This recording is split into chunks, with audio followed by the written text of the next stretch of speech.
بحمده خلق البدر والليل عز وجل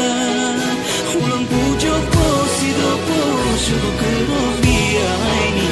kekamu nabi bersuci Aceh mulia tajam musuh beruntung dan si nabi mungki ke Rabbi kepoga esa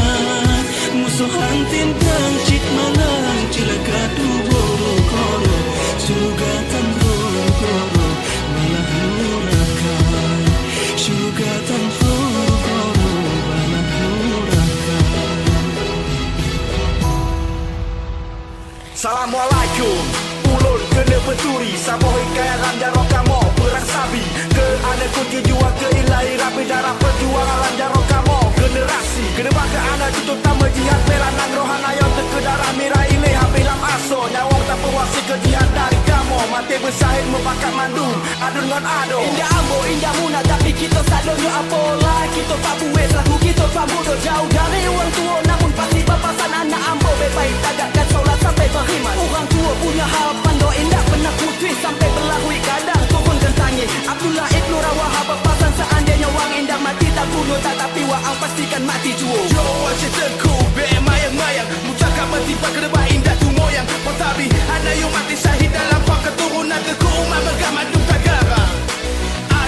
Aceh dan kamu melambungkan manyam intelidonya negro syariat Islam metuah mandu asal bumo tagara nyokor haba ke gura mandu ke mayang-mayang Timbang si menak metuah tubuh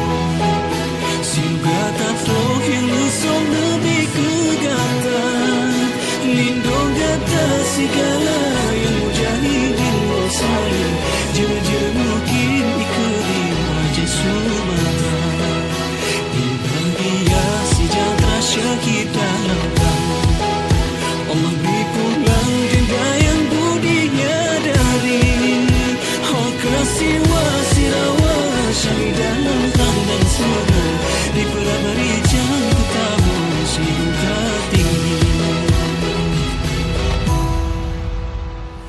Dada cuang, lagu Panglima dan Jelelo Semangat bang-bang indah tak kuih korbankan nyawa Terlihat dan tak luat legenda situan Tanpa beko giliran kita untuk membuatkan pokok bangga Kini bukan pakai sajadu tapi pikiran Kita bisa bersama maju walau dari tinggian Idol mandia alau lama menanti di atas sungguh Tak tahu di jalan rapi tak tahu kemekan budaya kita Waktu Ijimo pedang ulang salah bunuh Ko membuai budaya dan jasuh pahlawan yang dilupa Ko kita budaya timur walau pi dari selatan Generasi muda nalot angin bertoha sejarah nenek moyang memang makin negah Kino ikuti zaman do ulang lupa tradisi yang go diperjuang tu Ingat masuk perang rumun padu rajo mumit kejurun hingga padu masa senja nalot perlu teman Syair telah dilafal tertulis dalam hikayat Semangat untuk berjihad demi keadilan yang hakikat Seruan menuju surga dan pahala yang berlipat Sekarang saatnya generasi muda yang berbuat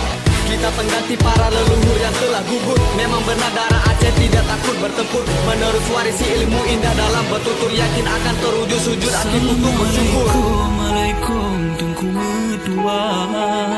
Katrona langkah ya Allah ne obak kamu